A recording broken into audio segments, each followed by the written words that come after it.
On fait quoi aujourd'hui? Une sauce au poivre faite maison. C'est parti! Pour faire la sauce, il vous faut une balance, un fouet, du beurre salé, de la farine de blé, un verre doseur, une casserole, un pilon, du poivre en grains gros exclu, un bouillon de bœuf, du cognac, une échalote et de la crème fraîche. On commence par préparer l'échalote. On l'épluche, c'est mieux. Et on la cisaille en petits morceaux. Ensuite, on dose le poivre. 10 g pour un succès interplanétaire, 15 g pour les amateurs de baie. Donc on casse grossièrement le poivre comme sur la vidéo. Ensuite, on s'occupe du beurre. 20 g parce qu'on aime le beurre. Et on le met à frémir dans la casserole à feu moyen. Tourne le beurre, tourne et devient roux. Une fois que le beurre a légèrement roussi, on ajoute l'échalote. Ensuite, on s'occupe du cognac. 10 centilitres.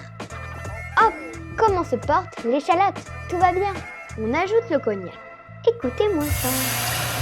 Puis on ajoute l'eau pour faire le bouillon. Sauf si vous avez encore du bouillon du bourguignon d'hier midi. C'est encore mieux. Donc un bouillon en cube de chez Chut, pas de marque. Puis on touille et on met un feu plus vif pour réduire le volume de moitié dans la casserole. On touille, on détouille, on retouille et on ajoute le poivre. Et évidemment, on retouille. On ajoute 5 g de farine pour épaissir un peu la sauce. Et là, on surtouille pour éviter les grumeaux. Une fois que la sauce a épaissi, on ajoute une grosse cuillère de crème fraîche épaisse et 10 ignis de préférence.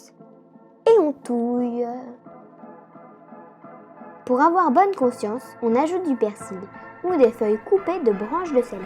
Et là, on touille. On va cuire une pièce de bœuf pour accompagner la sauce. Ou l'inverse, un peu de beurre. J'ai dit un peu. On saisit les pièces de bœuf. Pour des morceaux à point, laissez transpirer. Et lorsqu'ils transpirent, retournez-les. Un peu de fleur de sel. Et enfin, on sert la pièce de bœuf avec un peu de sauce au poivre dans un coquetier pour ceux qui veulent doser leur sauce. Quelques frites sinon c'est pas drôle, un peu de salade pour que ce soit très drôle, et voilà une recette express qui ravira les papilles. Bonne dégustation! N'oubliez pas de vous abonner, d'activer la clochette et de liker la vidéo si elle vous a plu.